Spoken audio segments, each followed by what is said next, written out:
Parce qu'on sait qu'il y a une espèce de snobisme qui existe encore. Beaucoup de comédiens de fiction télé qu'on reçoit ici me disent le cinéma, ça fait 5 ans, 10 ans qu'on ne m'appelle plus.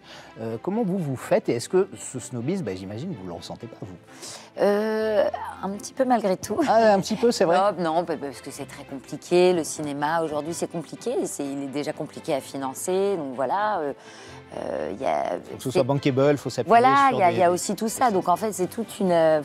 Il y a tellement plein de choses, plein d'étapes qu'il faut passer.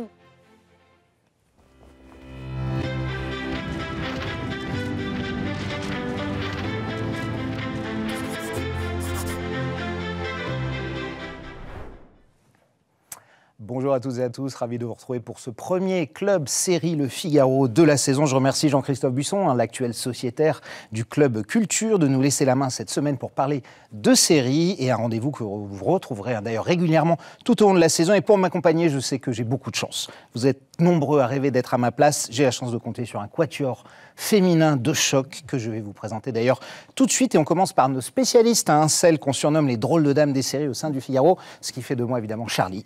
Maintenant, forcément, Constance Jamais, vous êtes journaliste au pôle écran du Figaro, Biberonnet, X-Friends, Files, Buffy contre les vampires, bref, tout un pan de notre culture qu'on a hâte d'entendre. Julia Bonin, spécialiste série du Figaro TV, qui n'aime rien de plus que de passer des plus tendres de mélodrames à la plus violente série de science-fiction. Et Céline Fontana, rédactrice en chef adjointe à TV Magazine, dont les goûts éclectiques font d'elle tour à tour une adoratrice ou une destructrice de séries. C'est au choix.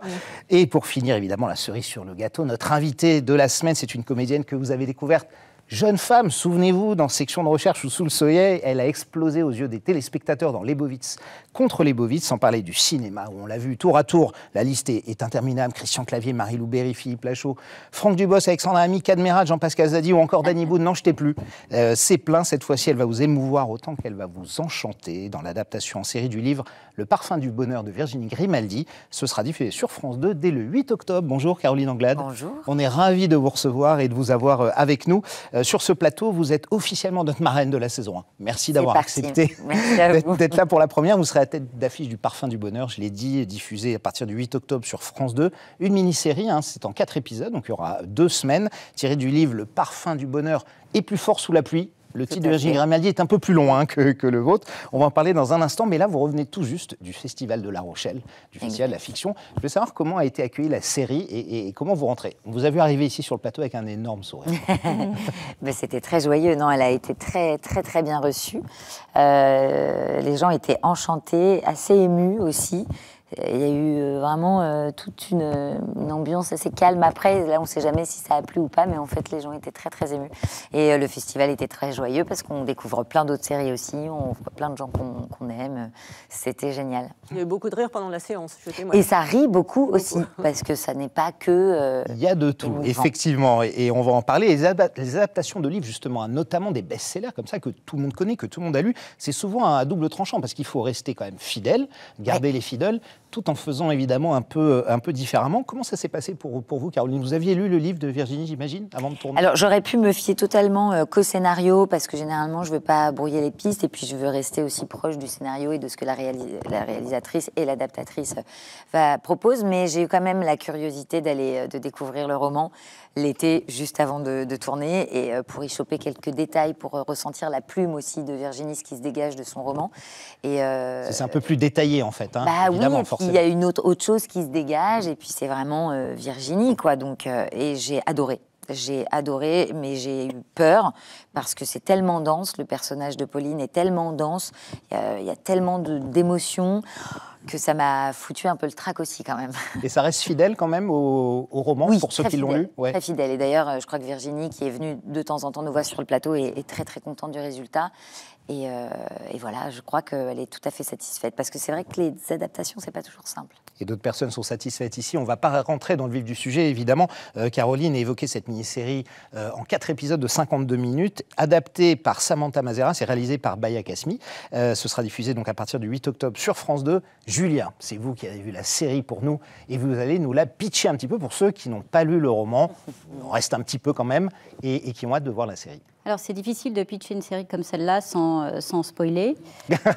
Évitez le spoil. Voilà, et comme il n'y a que 4 épisodes, je vais essayer d'en dire le moins possible. Le point de départ, c'est le personnage qu'incarne Caroline. Elle s'appelle Pauline. On la découvre vivant chez ses parents avec son petit garçon et séparée de l'homme dont elle partageait la vie depuis 11 ans et qui est sans doute l'homme de sa vie. Depuis quelques semaines déjà. Elle est dans un déni total de réalité, déni de séparation. Et puis, en fait, cette histoire de séparation, qui petit à petit va s'ancrer, va permettre au fil des épisodes de détricoter une histoire familiale sous la forme de... Et pas seulement de son couple, en fait, non, de toute sa famille. Non, pas seulement de son couple, mais de toute la famille, parce qu'on découvre un clan qui est à la fois très soudé, pas soudé du tout, une famille totalement dysfonctionnelle, comme il y en a des millions. Il y a tout ce qu'il faut de secrets, de non-dits, de cadavres dans les placards, de choses inavouées, de vieilles rancœurs, de drames aussi. Et ça se dénoue petit à petit, et c'est la beauté de cette série, outre l'interprétation de tout le monde, la critique vient après, je crois. Absolument, Julia, mais c'est très bien, vous avez réussi à ne pas spoiler. Et pour qu'on s'en rende mieux compte, Caroline, je vous propose immédiatement de regarder la bande-annonce du Parfum du Bonheur. Je t'aime plus, Pauline. Je veux qu'on divorce. T'es nouveau avec Ben? Bah oui, ça va s'arranger. Donc vous êtes dans la phase 1, le déni. Ça fait 3 mois que c'est terminé. Je disais ça pour t'aider. Et tu m'aides comment, maman? Par en me conseillant de faire semblant, justement. Elle nous ment, là. C'est parce que c'est, toi, de lire la déception dans le regard des gens. Et si l'amour avait une seconde chance? Le Parfum du Bonheur, d'après le roman de Virginie Grimaldi. Déjà sur France.tv et mercredi 8 octobre à 21h10 sur France 2. Alors, comme tous les téléspectateurs, je pense, on est embarqués. Dès les premières images qu'on voit de ce couple, de cette famille, de ces secrets. Alors, c'est assez incroyable. Julia le disait, on est à la fois sur du drame familial, mais de la comédie. On est sur du fort, mais du doux, des rires et des larmes. Est-ce que vous l'avez senti, vous, comme ça, sur le tournage? Est-ce que c'était un des tournages les plus up and down que vous ayez fait? Pas complètement, parce que c'est vrai qu'on passe du coq à l'âne à chaque fois et qu'il y a aussi beaucoup de légèreté, d'humour, d'amour, de larmes, mais comme dans la vie, en fait, même dans les pires moments de la vie, il y a de l'humour, il y a de la légèreté, il y a du pathétisme, il y a plein de choses qui se bousculent. Donc on a essayé d'être au plus proche de tout ce qu'on vit, tous, tout à chacun. Mais c'était surtout un tournage très joyeux, on a beaucoup, beaucoup ri. Moi, après, j'ai dû beaucoup pleurer sur le plateau, ce qui fait que le soir, j'avais besoin de décharger un peu. Vrai, oui. Et c'était une équipe aussi assez festive, et on a tous été surtout très soudés, assez immédiatement. Et moi encore, même quand je regarde les images là, j'ai du mal à me dire que je quitte cette famille, ces gens. J'ai envie qu'on fasse 14 saisons. D'aller à Arcachon, comme dans le film, tous dans une belle maison. Quitter, ouais, on était bien. Ouais. Alors Julien, un petit mot sur cette série. Qu'est-ce qu'on en pense ici? On en pense que c'est une série qui est extrêmement douce, qui est extrêmement tendre, et qui est extrêmement sensible aussi. Moi, c'est ce qui m'a frappée. Le premier épisode tourne beaucoup sur la séparation entre Pauline et Ben. Enfin, c'est plutôt Ben qui quitte Pauline. Et puis, petit à petit, comme je le disais tout à l'heure, ça se détricote et on découvre les autres personnages et on les creuse et on comprend pourquoi ils sont comme ça. Et puis, c'est une série qui parle beaucoup d'acceptation de soi, d'acceptation de l'autre, d'acceptation de la vie. Il y a quelques phrases d'ailleurs sur le sujet. Le psy qui est incarné par Alex Vizorek. Excellent. Il est assez incroyable. Qui est plutôt pas mal. Avec des chemises improbables. Avec des chemises hawaïennes improbables. Enfin, ça joue beaucoup avec tous les clichés du genre, mais ça joue très finement avec les clichés du genre. Moi, j'aime beaucoup Baya Kasmi. Elle a quelque chose de très maternant dans la manière dont elle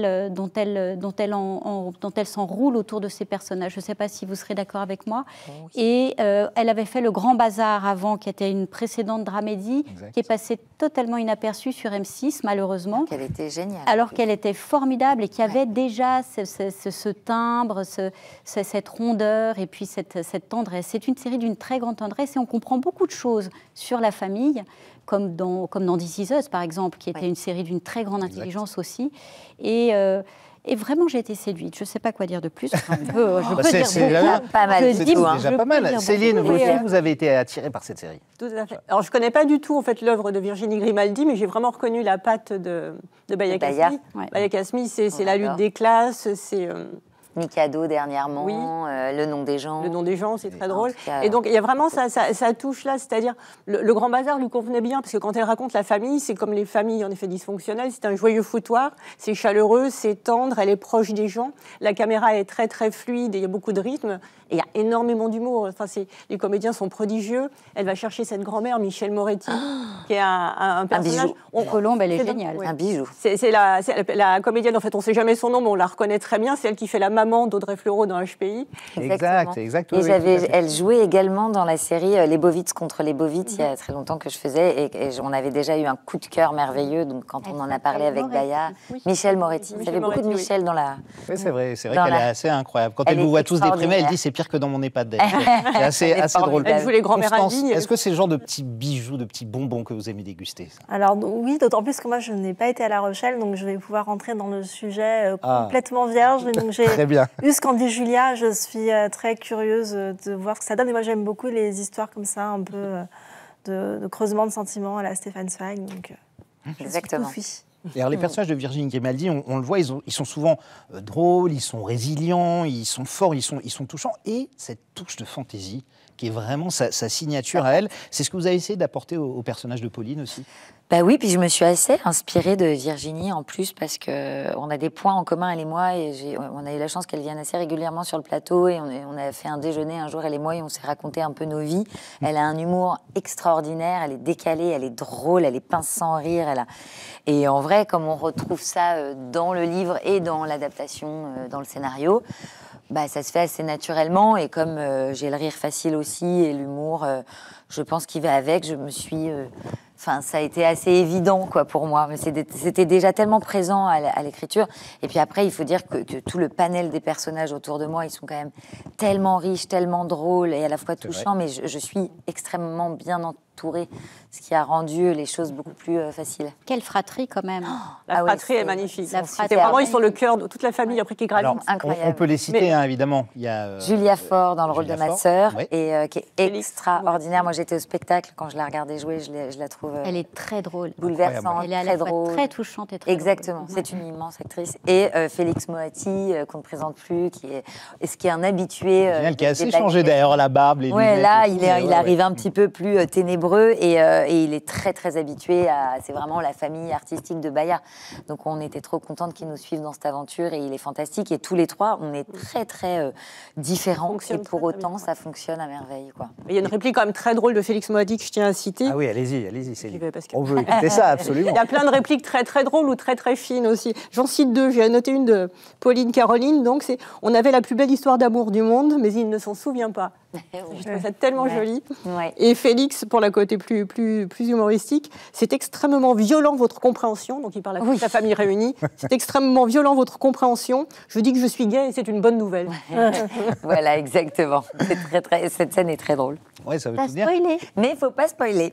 Donc là, c'est pas un spoil. Tout le monde le sait, sauf lui presque. Enfin, Ça Ça arrive très très vite dans les deux premiers, c'est là. Ça arrive, voilà, Ça on va arrive dire que c'est très, dans les très deux vite. premiers. Ne spoilez pas au moins la deuxième Voilà, saison. ça, là. Et les parents, on en parle un peu. Julia aussi, ce couple incroyable. Michel Parents, Boujna et couple Michel. incroyable, Michel Bernier et Michel Boujna, qui jouent pour la première fois ensemble, si j'ai bien compris. Et C'est étonnant, d'ailleurs, Et qu'ils dont aient on a jamais joué l'impression ensemble. qu'ils se connaissent depuis toujours. Il y a une espèce de séquence, à un moment où ils sont tous les deux sur des chaises longues en train de jouer avec leurs pieds. et ils ont l'air de trouver ça formidable. Et on trouve ça, nous, d'un naturel.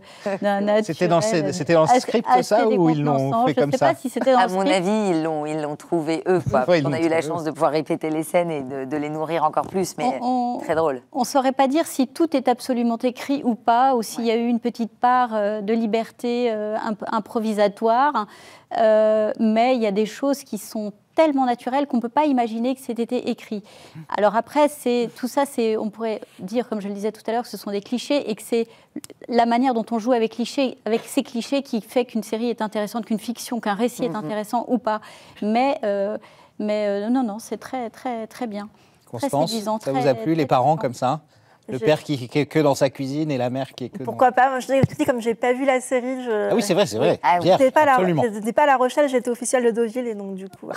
Alors, on va en parler justement de La Rochelle, ça tombe bien, puisqu'il s'est achevé hier, qui était l'occasion pour les chaînes, les plateformes de streaming de présenter leurs nouveautés à venir pour la saison 2025-2026. Céline, Julia, vous y étiez toutes les deux.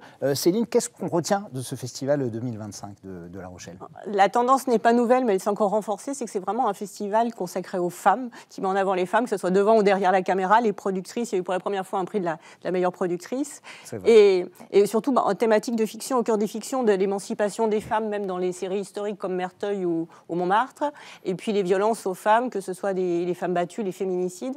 Et ça a été récompensé notamment aussi, donc c'est des séries vraiment de très bonne qualité, notamment l'affaire Laura Stern avec Valérie Bonneton, qui là parle de féminicide, et le diplôme avec Clémentine Sélarié, elle n'est pas le personnage principal, mais c'est donc 6 adultes qui passent le bac, chacun avec des parcours de vie compliqués, avec des traumas passés, qui permettent de développer des thématiques psychologiques ou des sujets de société. Et donc Clémentine Sélarié joue une femme, une bourgeoise, battue par son mari. C'est Charles Merling qui l'interprète, il est vraiment prodigieux, parce que tout en onctuosité, mais qui commence par l'humilier et qui va de plus en plus loin. Et donc elle a été récompensée aussi du prix de la meilleure comédienne. Et elle a fait un discours poignant, d'ailleurs. Elle a fait un discours formidable. Alors, vous la connaissez bien, les Bovis, évidemment. Je l'aime depuis, et on échange depuis, on ne s'est jamais perdu de vue avec Clémentine. Et là, j'étais tellement heureuse de l'avoir recevoir un prix, parce que c'est vraiment une immense actrice. Moi, j'aimerais voir encore plus souvent, et même au cinéma, et partout, parce que elle est absolument divine, et son discours était très ouais, vous l'avez vu. Et c'est une belle personne. C'est une magnifique personne. d'elle, en tout cas. Elle est solaire, elle aime faire la fête, elle aime les gens, elle aime l'amour. Elle est incroyable. C'est la même créatrice, en fait, le diplôme, c'est la même créatrice, Fanny Rydberger, je crois, qui a en fait créé les randonneuses. Exactement. Et aussi lycée dans laquelle elle était incroyable. Et Toulouse-Lautrec, oui, voilà, c'est ça. Ouais. C'est quelqu'un qui a vraiment fait en sorte de représenter les gens ou des choses importantes pour la société, qui croit en ce pouvoir de reconnaissance et de donner à chaque fois un petit peu d'espoir ou par la solidarité. Il y a beaucoup de solidarité dans cette série, c'est très chouette. Et donc, ça avait déjà valu les randonneuses un prix d'interprétation à Clémentine Sélarié à Sérimania. Oui, exactement. Absolument, c'est des femmes qui luttaient contre le cancer. Voilà. Oui, absolument. Est-ce qu'on voit des différences, Julia, dans les tendances entre le linéaire et le streaming? Est-ce que vous avez vu ça à La Rochelle? On a l'impression que le streaming a fait beaucoup de polars cette fois-ci. Il y a des tendances comme ça particulières ou... Non, j'aurais tendance Tout à fait. à plus voir ce que vient de dire Céline. Il y a quand même une tendance qui est effectivement très affirmée en faveur des femmes, des thématiques liées à la condition féminine, des fictions qui sont réalisées par des femmes. Alors ce serait trop long de détailler ici ce qui peut différencier une fiction réalisée par une femme et une fiction réalisée par un homme. Et puis on a beaucoup de grands personnages féminins, que ce soit en série de costumes, en série du réel, il y a aussi Les Disparus de la Gare sur Disney+, donc c'est vraiment la même thématique, et une héroïne et puis une histoire forte sur des... Vous êtes tombée à la bonne époque, Caroline. Il y a beaucoup de femmes fortes. Quand on regardait France Télévisions, on se rend compte que la plupart des héroïnes des séries sont des femmes, avec souvent leur nom, Marlowe, Cassandre. Oui, exactement, tant mieux. La tendance qu'on pourrait voir, et qui est, à mon avis, assez intéressante, que ce soit en streaming ou en linéaire, c'est que depuis quelques années, on donne quand même de plus en plus de très beaux rôles aux femmes. Les rôles principaux sont très souvent incarnés par des femmes, une femme ou des femmes, selon la nature de la série. On parle beaucoup des réalisatrices, des productrices, mais en matière de rôle, il y a eu, il me semble, quelques années, dites-moi si je me trompe, les hommes avaient été un peu relégués au second plan, avec des rôles beaucoup moins creusés, exactement comme les rôles moins creusés qu'on offrait aux femmes dans les séries dans les années 80 et 90. Et là, je vois, moi, une espèce de rééquilibrage où il y a des rôles masculins qui sont des seconds rôles, mais qui sont beaucoup plus creusés, beaucoup plus épais, à nouveau, qu'ils ne l'étaient autrefois. Enfin, il y a comme si une espèce d'équilibre qui était en train de se rétablir petit à petit entre eux. une vraie parité, quoi, puisque justement, lors de la remise du prix de la productrice par l'association pour les femmes dans les médias, c'est ça, il a beaucoup été question de parité dans tous les corps de métier. Et j'ai l'impression que ça transparaît aussi dans le ça se voit de plus en plus. Le girl power, Constance, dans les séries, c'est évidemment quelque chose qu'on observe depuis des années. Depuis Buffy, quoi. Depuis Buffy, voilà. J'étais sûre que Constance allait revenir à Buffy. Non, mais c'est vrai que maintenant, moi, des séries de la retraite, j'ai pu voir Merteuil. Et ce qui est intéressant, c'est que donc, Merteuil, c'est la personne des liaisons dangereuses. Et c'est pas Valmont qui est au premier plan, c'est Merteuil. C'est elle, oui. Qui, dans le roman, est plutôt l'éminence de l'ombre pendant un certain temps. Et là, on recentre tout sur elle, avec, comme le dit Julia, des personnages quand même masculins qui sont creusés, puisqu'on a Valmont d'un côté et le marquis de Gercourt. Et donc, je trouve qu'on est même dans des séries qui sont très chorales maintenant. Enfin, il y a peut-être un premier rôle, mais on pourrait dire qu'il y a des premiers rôles paritaires pour tout le monde. Est-ce qu'un rôle comme ça, féminin, fort, personnage central, comme peut l'être Cassandre, Marlowe, c'est quelque chose que vous pourriez porter pendant 4, 5, 6, 7, 8 saisons, Caroline, ou vous aimez bien un peu papillonner à droite, à gauche? J'aurais peur de... Enfin, c'est peut-être même pas d'ailleurs m'enfermer, ça dépend des désirs de chacun, mais je crois que j'aime bien un peu aller challenger un peu d'autres univers. Je crois qu'en ce moment, en tout cas, j'ai besoin de ça. J'aurais pas envie de m'installer tout de suite dans un personnage très très fort, comme ça, j'ai envie d'aller encore chercher d'autres choses, d'autres aventures. Donc là, 4x52, par exemple, ça m'a plu totalement. Ça vous va, une mini-série, ça vous va, ouais. Ça s'arrête quelque part, je suis quand même contente que ça s'arrête comme ça, dans toute la force de la série. Mais par contre, je suis très admirative de Capitaine Merlot, je trouve que c'est génial, ça a défrayé la chronique, c'était génial, ou même Audrey Fleurot dans HPI, c'est quand même génial, c'est un personnage hyper audacieux, enfin, c'est super. Et puis aussi, celle dont vous parliez, la Cassandre, que j'aime beaucoup l'interprète, Gwendoline Amon, donc voilà. Mais peut-être plus tard, c'est peut-être pas juste le moment. Bon, on vous garde ça, effectivement. On parle un petit peu de votre carrière, Caroline. Où se situe cette mini-série? À quel moment elle arrive dans votre carrière, qui a débuté déjà il y a un peu plus de 20 ans quand même, hein. Ça remonte. Ah là là, et pourtant j'ai à peine 20 ans. Je parlais de Sous le soleil tout à l'heure, etc., des vieux souvenirs de mémoire. Elle arrive au très bon moment, elle arrive à point nommé. Je pense, comme toutes les choses qui nous arrivent dans la vie, je pense qu'il y a toujours un temps pour tout. Et en tout cas, j'avais envie et besoin, je crois, de rencontrer un rôle de cette envergure-là. J'avais besoin de montrer aussi d'autres choses. Peut-être aussi aller montrer un peu...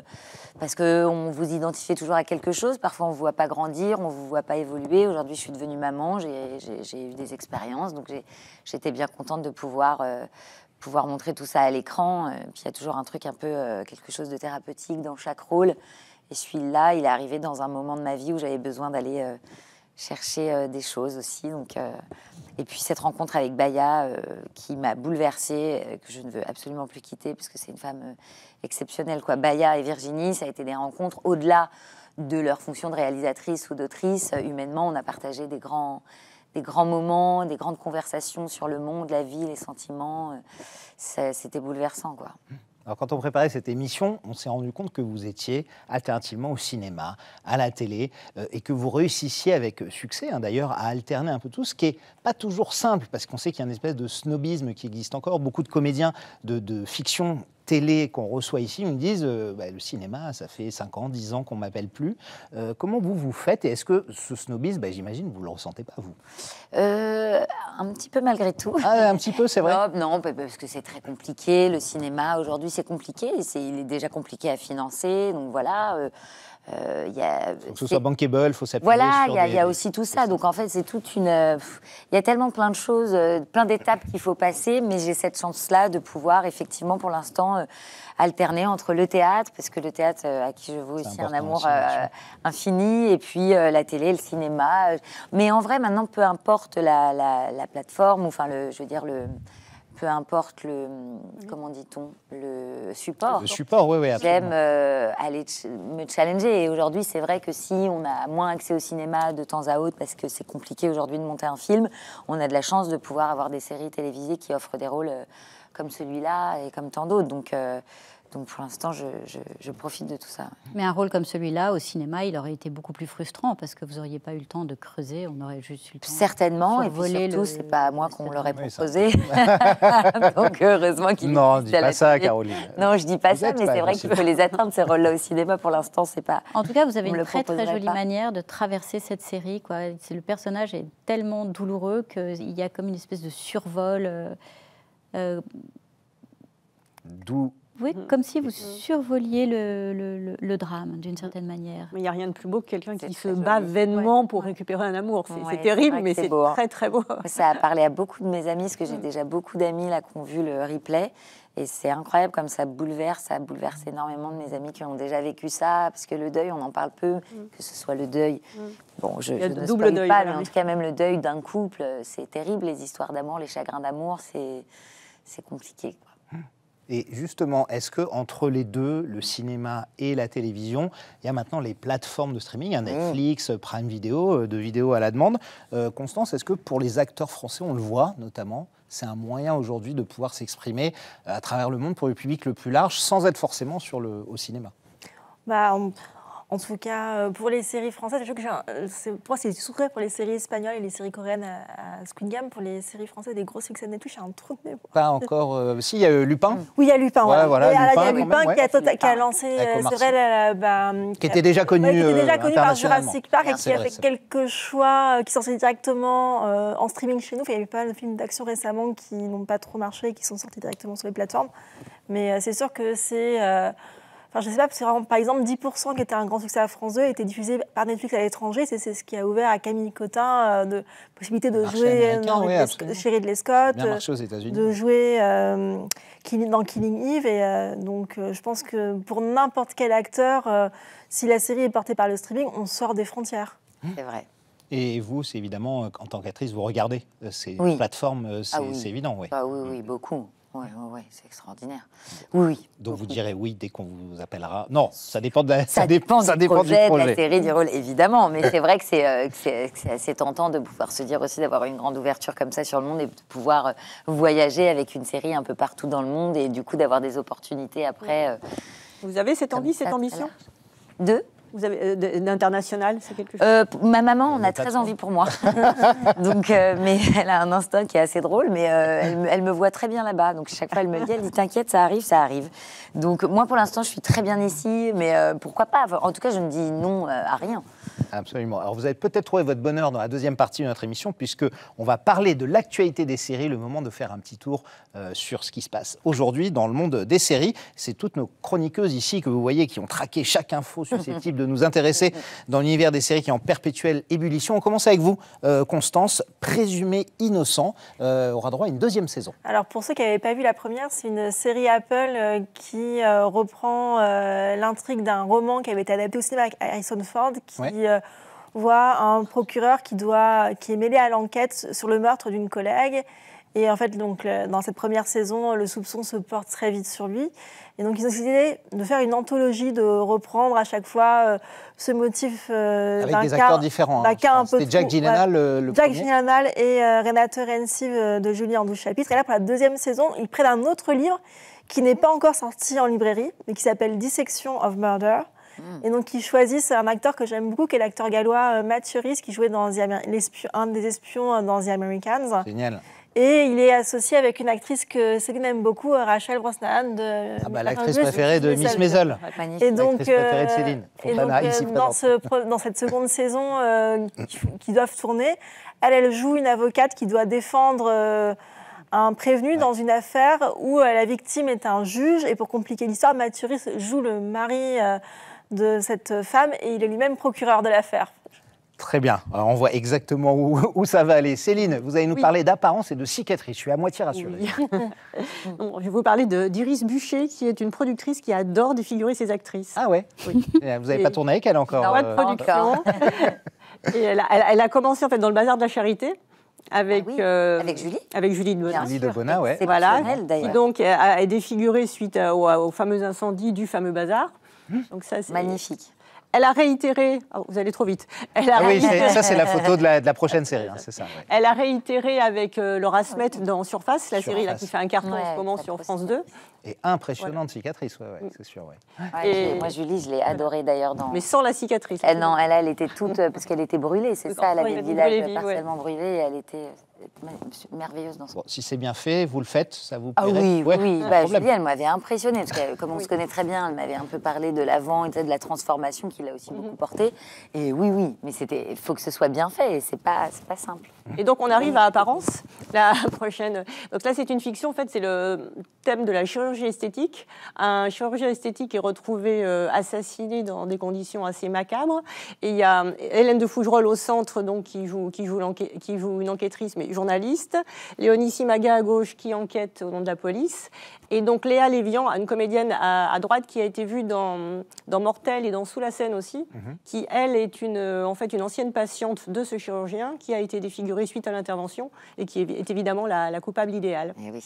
Alors, on a hâte de voir ça. On Sur parle maintenant. France 2 d'ici la fin de l'année normalement. D'accord. Absolument. On parle maintenant de Bérénice Bejo, Julia, qui va incarner un personnage totalement inattendu. Oui, Bérénice Bejo, encore une grande héroïne, une série coproduite, ça c'est le mariage du linéaire et du streaming par HBO Max et France Télévisions, une série qui va s'appeler Alice et qui sera un biopic centré sur Alice Guy, que personne ne connaît ici, et qui est en fait la toute Caroline première... connaît. Oh oui, Caroline. j'adore son parcours. Vous avez le droit de lever la main quand vous savez. C'est une des premières réalisatrices. Oui, une des pionnières. On peut parler, une des pionnières Pour la Gaumont. du cinéma. Et je ne sais pas si on a la photo, l'image est assez. D'ailleurs, elle était à impressionnante. l'honneur du Festival de Deauville qui lui consacrait une rétrospective. Là voilà. Absolument. J'adore. Voilà, on la voit ici sur le génial. début du tournage et effectivement les costumes d'époque, ça est Super, magnifique. qu'il y ait une Ça- série sur Alice Guy en plus. Réalisatrice, est-ce que c'est quelque chose qui vous tenterait? Je pose la question comme ça au début. Non, ou alors si un jour je passe à la réalisation, je crois que je m'intéresserai un peu plus au du commentaire. J'aime bien. D'accord. J'aimerais bien aller creuser là-dedans, mais c'est pas le moment. Mais j'ai quand même des petites idées. Mais j'aime bien le documentaire. Pas de fiction forcément, mais du doc. J'ai pas, pour l'instant, non. J'ai pas l'impression du tout d'avoir le talent pour ça. Non, mais devant la caméra, vous êtes parfaite Ouais. pour l'instant, il n'y a pas de problème. On continue ces infos avec vous, Constance. The Witcher, la série très attendue de Netflix qui va encore diviser parce qu'elle vient de dévoiler son nouveau héros. Alors, elle est face à une problématique oui, que dur. les producteurs préféreraient éviter. Quand votre acteur principal décide de partir ou n'est plus disponible, il faut lui trouver quelqu'un pour le remplacer. Et donc là, ils ont choisi, on passe de Henry Cavill à Liam Hemsworth. Donc Liam Hemsworth, il est surtout connu pour avoir joué dans Hunger Games.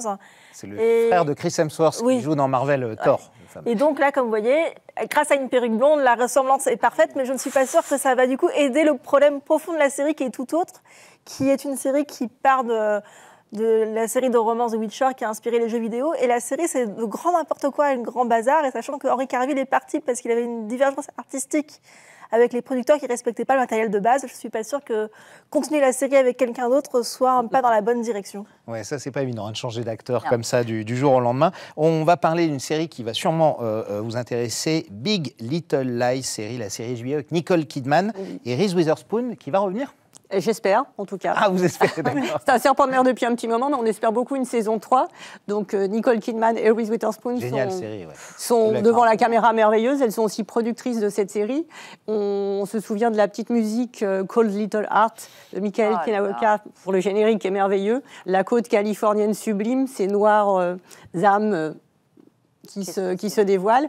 Ouais, et moi, ce qui m'intéresse beaucoup, c'est que j'ai très très envie que Nicole Kidman en fait continue son exploration des relations humaines et enfin des relations de couple assez troubles et ambiguës. Elle fait ça de film en film depuis Lars von Trier et depuis The Eyes Wide Shut et donc elle l'a fait dans cette série. C'était passionnant. Donc c'est ce que j'en espère beaucoup. Voilà. Ah oui, oui, ici, on évidemment, l'a tellement Kidman, Witherspoon, il y a Meryl Streep, il y a Laura Dern. C'est une très belle série aussi pour la sororité qui émane de leur histoire. Ouais. Et cette, Exactement.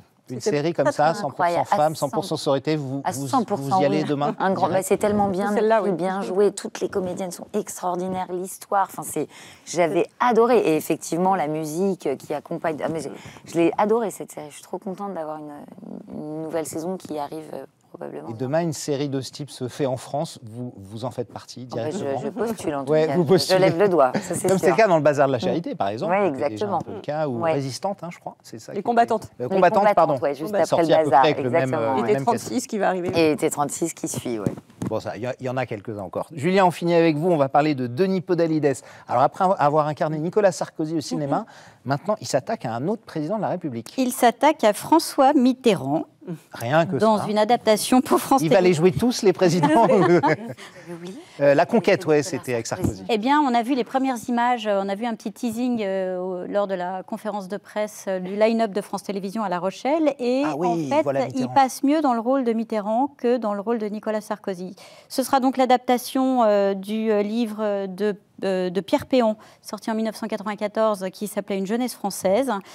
Où on dévoilait ses probables connexions avec l'extrême droite sous l'occupation. Et puis, alors Denis Podalides, sociétaire à la Comédie Française, qui incarne le rôle du président. Dans le rôle de Daniel, son épouse Valérie Carcenti, dont on imagine déjà le caractère un peu piquant, Oui. et Judith Chemla, qui jouera Mazarine Pinjot. On n'en sait pas tellement plus. On a juste vu ce teasing qui montrait Mitterrand, son épouse. Judith, elle ne joue pas Mazarine, elle joue la mère de Anne Pinjot. Oui, elle était un peu agile pour faire Mazarine. Bon. Et ça paraît, d'emblée, ça paraît très bien. On aime beaucoup les séries politiques. Et puis c'est quand même un L'extrait personnage. qu'on a vu est dans l'intimité comme ça du couple avec Mazarine et Anne Pinjot. Il joue au Scrabble. Il joue au Monopoly, et il se fait dingue. plumer par sa fille. Est-ce que ce genre de personnage historique, ça vous intéresserait d'en jouer un jour? Et si oui, est-ce qu'il y en a une, par exemple, que vous avez en tête, comme ça, une personnage historique forte? Moi, perso, je jouerais bien en Colette, en Gabrielle Chanel. Oh comme là ça. là, Colette. Comme ça, je verrais bien. Allez, ça va, ça part pour Colette. Colette, j'adorerais. Évidemment, non, j'aimerais beaucoup. J'aimerais beaucoup. Je pense que ça doit être passionnant. Mais déjà, ne serait-ce que de retracer toute l'histoire, de pouvoir regarder les archives et tout du personnage qu'on va incarner. Moi, j'adorerais, ouais. La suite, effectivement. C'est terminé pour les infos. On en a eu déjà plein. C'est l'heure de passer à notre dernière séquence. Ça s'appelle « À voir et à éviter ». Et dans cette séquence, évidemment, ça va être l'heure de distribuer les bons et les un peu moins bons points. Vous allez le voir dans cette rentrée pleine de séries. On va démarrer d'abord par les coups de cœur, évidemment. Et Céline, le vôtre, c'est un coup de cœur de Disney+, qui s'appelle « Les disparus de la gare ». Tout à fait. C'était donc présenté aussi, mais hors compétition, à La Rochelle. Tout est passé par La Rochelle. C'est une série par les producteurs d'Oussekine, en fait, qui racontait déjà un fait divers de façon remarquable pour Disney. Là, ça raconte l'histoire des disparus de la gare de Perpignan. C'est donc entre 1995 et 2001. Il y a 3 jeunes femmes qui ont été retrouvées mortes, une jeune femme qui a disparu. Et donc, c'est une enquête sur 20 ans de cold case comme ça qui est relancée, qui prend vraiment le sens après toutes ces années, qui évoque un petit peu sombre pour le coup dans sa dimension féminine et féministe, et qui rejoint aussi Les Disparus de la gare, le film, parce que il y a vraiment une atmosphère un petit peu à la fois pesante, oppressante, puis comme en apesanteur, c'est très pudique, c'est très, très élégant, c'est très respectueux. Et avec un casting incroyable. de fou, voilà. L'héroïne, en fait, c'est Camille Raza, c'est la jeune femme qui est la copine d'Émilie Paris, la jolie blonde, qui fait son amour. plein de choses en ce moment, qui sera dans Nero, qui va être dans Le Rouge et le Noir. Et donc, il y a un merveilleux casting autour d'elle. Il y a Hugo Becker, il y a Patrick Timsit, il y a... Mélanie Doutet aussi. Et donc, Mélanie Doutet, parce que autant on a retrouvé finalement le meurtrier au bout de ses 20 ans, autant la jeune femme disparue n'a jamais été retrouvée. Et sa maman est toujours comme ça en quête désespérée de vérité sur cette histoire. Et c'est vraiment très bien fait, c'est très juste. Et surtout, ça respecte en même temps, sans ôter quoi que ce soit au respect des victimes de l'histoire. Ça respecte parfaitement les codes du suspense, du thriller. Il y a des rebondissements incroyables et c'est très efficace. Bon, vous nous avez donné envie. Hein. Ah On va oui, regarder sa complètement. séquence sur Disney+. Le 8 octobre. Le 8 octobre, Même en même temps que vous. Ah oui. Voilà, mais c'est pas obligé de le regarder le jour de la Non. sortie, hein, c'est sur les plateformes, Pas on de le regarde bataille. quand on veut. Julia, votre coup de cœur à vous, il concerne l'une de mes actrices préférées, je dois l'avouer, Jessica Chastain, Alors, mon coup de qui cœur- sera à l'affiche de The Savant Ouais, ça, sur c'est- Apple TV. Là, on est hors Festival de La Rochelle, mais Oui. c'est une série que j'ai regardée un peu par hasard et que j'ai trouvée absolument fascinante. Elle est inspirée d'un article américain dont je ne vous dirai pas le titre parce qu'il est beaucoup trop long.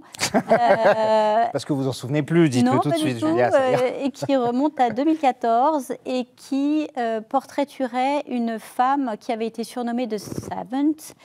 En français, savante, on pourrait c'est- dire la femme savante ou la professeure. Et cette femme, après avoir fait ses armes en tant que Marines, vécu le syndrome post-traumatique du retour d'Irak, eh bien, elle intègre une espèce de brigade de surveillance des groupes activistes potentiellement terroristes du dark web américain. Donc elle est mère de famille. Elle est mariée avec un Marine, qui d'ailleurs est en OPEX au moment où se déroule l'intrigue. Et elle tire comme ça sur des fils en infiltrant des groupes de suprématistes blancs, de terroristes, de pro-Trump, tout ce qu'on peut imaginer de déglinguerie. Très actuel, quoi. De déglinguerie très actuelle. Et elle arrive à dénouer, à faire exploser un scandale qui remonte jusqu'à de hautes marches politiques. Et c'est vraiment très, très intéressant parce que c'est une femme qui est à la fois très, très, très tendue et en même temps qui veut jouer son rôle de mère et qui avec ce père absent qui est à l'autre bout du monde et qui se met elle-même en danger, dont une amie est tuée. Attention, vous allez spoiler là. Je le sens, Julia, vous commencez à spoiler. Est-ce que c'est assez pour vous, pour vous intéresser à cette série? Envie, oui, puis comme vous, j'aime beaucoup. C'est un vrai thriller conspirationniste et c'est très près du réel. J'ai eu la chance de passer 5 minutes au téléphone avec Jessica Chastain. Et c'est vraiment... Quelle chance, vous ne l'avez même pas dit, c'est honteux. Mais elle m'a dit qu'elle avait elle-même découvert ces sphères-là dont elle ignorait l'existence, sauf par les tueries de masse dont l'Amérique, qui secouent l'Amérique de loin en loin, enfin, malheureusement trop souvent, et que c'était sidérant d'obscurantisme, de violence, d'incitation à la haine, d'homophobie, de racisme, c'est bon, vous nous avez donné envie là. Je pense qu'on va y aller. Mais il est vraie leçon. Il est temps de retrouver C'est une vraie leçon qui tourne autour de toutes les dérives du monde actuel. Ouais, qu'on voit actuellement. On va retrouver un petit peu de douceur avec Constance, votre coup de cœur, Miss Austen, une série sur Arte dans laquelle on part à la rencontre de la famille de la plus célèbre écrivaine anglaise. Alors, c'est une série qui raconte le lien fusionnel entre Jane Austen et sa sœur aînée Cassandra, puisque ça part d'une énigme. Pourquoi, 20 ans après la mort de Jane Austen, Cassandra a brûlé la plupart de leur correspondance? Qu'est-ce qu'il y a dans cette correspondance qui était si dommageable qu'il fallait la détruire? Et donc la série donc là, on parle d'un point vrai, c'est ça, d'une histoire vraie. Donc la série part de ça, puis remonte en arrière pour montrer le destin de ces deux sœurs, qui par beaucoup d'écarts ressemblent un peu au destin des héroïnes de Jane Austen. La question est, faut-il se marier par amour ou par devoir pour ne pas être un poids sur sa famille? Et ce qui est très touchant dans cette série, donc c'est très bien écrit, on croirait un peu à la prose de Jane Austen, c'est plein de traits d'esprit. On se doute même que certains personnages réels ont pu inspirer des personnages du roman. Mais ce qui est touchant, c'est aussi que le portrait de deux sœurs qui sont très fusionnelles et qui se rendent compte, pour diverses raisons, qu'elles ne vont pas pouvoir s'épanouir dans le mariage. Donc Cassandra est très sacrificielle vis-à-vis de sa sœur, puisqu'elle la protège, elle lui corrige ses épreuves. Et ça pose un peu la question, comment on se réalise dans cette société patriarcale où il faut se marier quand on n'a pas la possibilité de le faire, parce qu'on ne rencontre pas la bonne personne, parce que ce n'est pas le bon moment, parce qu'on n'y est pas prêt. Et c'est un très joli portrait de femme qui essaye et qui fait un peu le point sur sa vie à un certain moment, et qui aussi fait la paix avec tout ce qu'elle a dû laisser passer comme chance. Et écrit avec une très belle plume. Il y a une sous-intrigue avec une des jeunes actrices qui est un peu une intrigue, une jeune fille qui cherche à se marier mais dont le prétendant n'est pas convenable.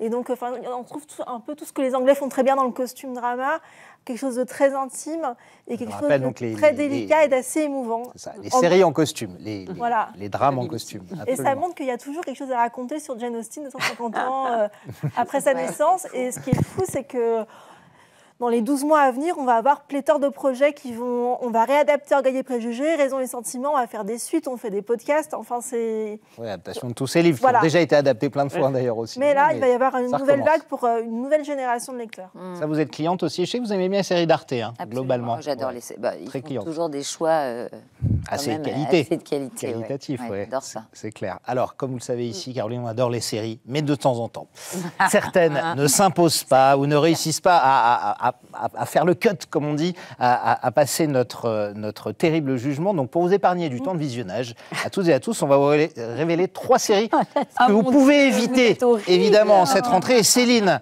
on part d'une fiction que vous avez vue à La Rochelle qui s'appelle Phénix et qui vous a déçu. Oui, parce que j'en attendais beaucoup. Donc voilà, c'est pas ce qu'on peut appeler un coup de griffe ou quoi que ce soit. C'est une déception à la hauteur de ce que j'en attendais. C'est une fiction à l'échelle européenne de France Télé qui raconte l'histoire de jeunes gens militants, écologistes, activistes forcenés qui décident de kidnapper les enfants de dirigeants de multinationales, qui vont se regrouper en fait lors d'un forum pour faire des promesses concernant le réchauffement climatique, promesses que ces jeunes gens sont persuadés ils ne tiendront pas. Et donc, ils dénoncent le greenwashing. Et pour faire en sorte que les promesses soient tenues, c'est en échange la rançon kidnapping. Enfin, la rançon sera la planète, l'environnement, le respect. Et donc, ça me disait beaucoup parce que le sujet est fort, il est original, il est actuel. On voit sur l'affiche Marie Colomb, qui est une merveilleuse comédienne, qui était dans Laetitia, de Jean-Xavier de Lestat, qui jouait Loana dans le Loft, surtout. Ouais, dans le culte. Elle est toujours éblouissante et merveilleusement émouvante. Mais ça ne marche pas alors, du coup? Et là, ça ne marche pas. Ça ne fonctionne pas. Pour le coup, je sais pas, il y a une ambiance, une esthétique très désuète. Les scènes d'action qui sont un peu poussives. Il y a la musique qui est un peu redondante, surligne. Je ne sais pas, on n'y croit pas, on n'est pas pris. Et surtout, on ne s'attache pas au personnage. Ce qui est quand même la chose la plus grave dans une série. Voilà, au moins c'est dit. On note la culture de Caroline. On a l'impression que vous avez tout vu, les séries. On va en parler après d'ailleurs. Je ne l'ai pas vu, mais j'ai su que ça passait. Moi, j'ai eu des bons retours. Donc après, ça et pour la sauver, pour la dédouaner, je n'ai vu que 2 épisodes. Et la série a obtenu le prix de la meilleure série dramatique. Exactement. La meilleure série suspense, pardon. La meilleure série suspense à La Rochelle. Donc voilà, donc peut-être que tout le monde ne partage pas mon goût. On se fera un jugement. Julia, pour vous, la série à éviter, elle est sur Arte. Justement, elle s'appelle Les Saisons. Alors pourquoi il ne faut pas la regarder? Comme je suis très mauvaise élève, oui, dites-moi. C'est pas tout à fait une série à éviter. C'est une série quand même très particulière. Elle s'appelle Les Saisons, comme le montre l'affiche. Et c'est la première série de fiction, non pas écrite par Nicolas Maury, parce qu'elle a été écrite par Hélène Duchâteau, mais incarnée et réalisée par Nicolas Maury, qu'on a tous connu dans 10%, et qui a... Le petit assistant de la boîte, qui est génial. Le jeune assistant un peu timoré de l'agence de 10%. Et alors, il décide de faire une série, et il décide de raconter une histoire d'amour. C'est l'histoire d'un triangle amoureux. C'est l'histoire de 3 ados qui se rencontrent sur la plage au Sable d'Olonne, et qui se suivent de saison en saison. En fait, il y a 4 épisodes. 4 épisodes se passent le temps d'une saison. Ça commence été, automne, hiver et printemps. Et puis, on suit ces 3 personnages, donc sur 30 ans, puisqu'ils se retrouvent de saison en saison sur plusieurs années. De saison en saison sur plusieurs décennies, sur 3 décennies. Et c'est la manière dont évolue ce triangle amoureux. Le triangle amoureux et la figure féminine de ce triangle amoureux est incarnée par Stéphane Caillard, qui est une excellente actrice. Chez les garçons, il y a Lucas Bravo, qui est merveilleux de tout, lui aussi. Et elle en épouse un et elle n'épouse pas l'autre. Les 2 garçons sont amoureux d'elle. Mais au-delà de ce triangle amoureux, il y a derrière toute l'histoire d'une famille dont le père, la figure patriarcale, est incarnée par Nicolas Maury, qui s'appelle Massimo. Et puis c'est surtout, et c'est peut-être là que le bas blesse un tout petit peu, c'est surtout une ode à la nouvelle vague. Nicolas Maury est très, très, très amoureux du cinéma de la nouvelle vague. Donc c'est très godardien, très truffaldien, très, très eustachien. Et il y a quelque chose qui finit peut-être par être suranné, un peu trop suranné, un peu trop appuyé, un peu trop lancinant, avec des répliques un peu trop gratuites parce que justement... Tout en référence au cinéma de la nouvelle vague, et ça finit par être gênant. Mais sinon, c'est pas si... C'est pas tout à fait un coup de gueule. C'est pas tout à fait, mais c'est un objet très curieux. Et d'ailleurs, si curieux que Nicolas Maury a quand même reçu une mention spéciale au Festival de La Rochelle. Il est monté sur scène en disant série spéciale, mention spéciale. Voilà, c'est bien. Tous vos petits coups de gueule ont des prix à La Rochelle. Donc c'est très bien. Constance, on finit par la vôtre. Elle est plus moderne, celle-là. C'est Netflix, c'est Hostages, qui vous a déçu. Pourquoi? Alors, en fait, c'est un thriller politique anglais. Alors, comme tous les thrillers politiques anglais, ça commence sur un grand coup. Le mari de la Première ministre britannique est enlevé et on lui demande en échange de la libération de son mari qu'elle démissionne. Et à un moment, elle pense qu'elle va pouvoir se faire aider par la présidente française qui pourrait déployer des forces spéciales, mais la présidence française se voit l'objet d'un Julie Delpy, hein, Julie Delpy qui se voit l'objet d'un chantage.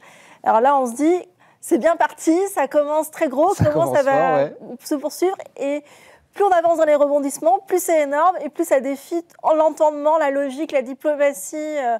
Ça devient n'importe quoi. Enfin, en gros, elle n'implique personne pour gérer la crise, ni l'une ni l'autre. Et alors, elle règle ça toute seule. Toutes les bonnes qualités de la série qui, quand même, montrent... ils saisissent bien l'Angleterre post-Brexit avec des pénuries de médicaments. En France, la présidente française est l'épouse d'un magnat des médias qui essaye un peu de la contrôler dans le programme qu'elle pourrait défendre pour la réélection. Ça, on sent que l'auteur a un peu compris le sens du vent des deux côtés de la Manche. Mais plus on avance dans les 5 épisodes, c'est pas énorme pourtant. Et plus ça devient n'importe quoi. Oui, c'est vraiment un scénario de série B. Et donc, ce que c'est dommage, c'est que ça a les moyens du thriller anglais. C'est avec le point de départ qui est extraordinaire, comme ils le font souvent. Mais il n'est pas inspiré de la série Hostages israélienne? Non, rien à voir. Il y a un petit point de départ. Donc on peut regarder les 2 premiers épisodes, après on arrête. Les deux, et après, à un moment, on se dit, c'est pas possible, ils sont vraiment trop bêtes, comment ont-ils pu se faire élire? Ça, pourtant. Ouais, ça, on en est là. Non, mais aucun instinct de survie. Même. Il y a d'autres pays où je peux vous donner des exemples de gens comme ça qui ont été élus. C'était un peu une déception, parce que j'aime beaucoup Julie Delpy, j'aime beaucoup l'actrice anglaise qui est Suran Foster, qui joue dans Dr. Foster, et Suran Jones, pardon. Et je me suis dit, c'est formidable, c'est un début vraiment waouh comme Bodyguard ou comme Jeu de pouvoir. Et puis à la fin, le soufflet est très vite retombé, mais c'est retombé dès le 3e épisode, sur une série de 5 qui est un peu gênant. Bon. Donc on passe un bon moment au départ, mais il ne faut pas aller plus loin. Voilà. Merci en tout cas pour vos goûts et de vous être engagés les unes les autres. Il nous reste quelques minutes. Caroline, ça va être à vous. Votre plateau série. Avant de venir sur cette antenne, sur cette émission, on vous a demandé quelles étaient les 5 séries que vous aimiez, qui vous ont marqué. Vous nous avez préparé un petit top 5. On va découvrir là, alors déjà, une de vos premières séries cultes. Et là, je peux que vous donner raison et reconnaître votre indéniable bon goût. J'ai obligé, ça s'appelle Peaky Blinders. C'est disponible sur Netflix. Donc c'est une série qui est terminée pour le moment. Oui, il va y avoir un film qui va sortir. Il va y avoir un film, absolument. Pourquoi Peaky Blinders? Qu'est-ce qui vous a subjugué dans cette série? L'univers, l'histoire, les comédiens, les costumes, tout. Il y a Murphy qu'on voit ici. Mais tout, j'ai vraiment... Puis bon, cette actrice aussi, dont je ne sais plus le nom, mais qui est décédée entre-temps. Hélène McCrory, tristesse, parce que je la trouve incroyable voilà, tout me plaît. L'univers est fou, l'écriture, la réalisation, la musique. La musique, c'est carrément la mafia de Birmingham du début du siècle, en fait. C'est ça. Moi, je connaissais pas forcément tout ça. Je veux dire, cet univers-là, avec tous les enjeux de cette mafia-là et tout ça. Donc, en plus, ça m'apprend plein de choses aussi sur. Donc, j'ai adoré coup de cœur. Et puis, c'est vrai qu'à chaque fois qu'on mettait, le générique, que la série démarre, on est là. Bref. Ah oui, cette incroyable musique, ouais. Alors, on parle d'un autre de vos choix, la mini-série de Xavier Dolan, qui a été diffusée sur Canal+ en 2023. C'était La nuit où Laurier Gaudreau s'est réveillé. Alors, qu'est-ce qui vous a scotché dans cette série? Pareil, Xavier Dolan, je connaissais surtout ses films, les films qu'il a fait au cinéma. Donc je ne savais pas où il allait nous emmener. Et j'ai été juste hyper curieuse. Enfin, c'est un ami qui m'en a parlé au départ comme ça. C'était sa première série d'ailleurs? Oui, et je crois que c'est sa première série. C'est pour ça que j'étais assez curieuse de voir ce qu'il allait faire en série. Et j'ai trouvé le premier épisode, il faut s'accrocher parce que c'est pas évident. La réal est particulière, tout est particulier. Et puis alors là, on rentre pareil dans les secrets d'une famille, dans les secrets d'une histoire. Et il va tellement à chaque fois loin... avec ces personnages je sais pas comment la décrire, mais c'est hyper particulier en même temps. Il faut vraiment s'accrocher à l'univers, mais moi ça m'a bouleversée et à chaque fois en plus il nous fait découvrir des comédiens qui sont tout à fait bouleversants, quoi. Alors la troisième, c'est une série anglaise qui est moins connue, qui a été diffusée entre 2018 et 2022 sur Arte, qui s'appelle The Split, qui est une série à la fois judiciaire et familiale, c'est ça? C'est dans un cabinet d'avocats. Dans un cabinet d'avocats. Je ne sais plus sur Arte, parce que je regarde toujours ce qui se passe sur Arte. Non, c'est une autre amie qui me l'a conseillé aussi. Et c'est, je sais pas, à ce moment-là, j'avais très envie de ça, parce qu'il est question effectivement de femmes qui défendent, c'est sur le droit, c'est sur le divorce. Donc, super, voilà, je ne sais pas comment pitcher le truc. Mais c'est bon, au-delà, effectivement, des avocats qui vont défendre les maris et les femmes dans des histoires de divorce, on va plonger au cœur de cette famille. Et avec tout ce qu'il y a de multiples dans une famille, elle qui est mariée, mais qui aussi a des envies peut-être d'ailleurs. Et après, on a aussi la sœur. Et un peu comme dans Le Parfum du Bonheur ou dans This Is Us, on va rentrer au cœur de tous les personnages, de tous leurs névroses, leurs besoins, leurs manques, tout ça. Et donc, en fait, ça ouvre un panel à tous ces personnages-là. Et ils sont tous fantastiques. Et puis, ça m'a parlé dans moi, ce que je vivais, dans ce que je traverse. C'était très proche des questions du moment.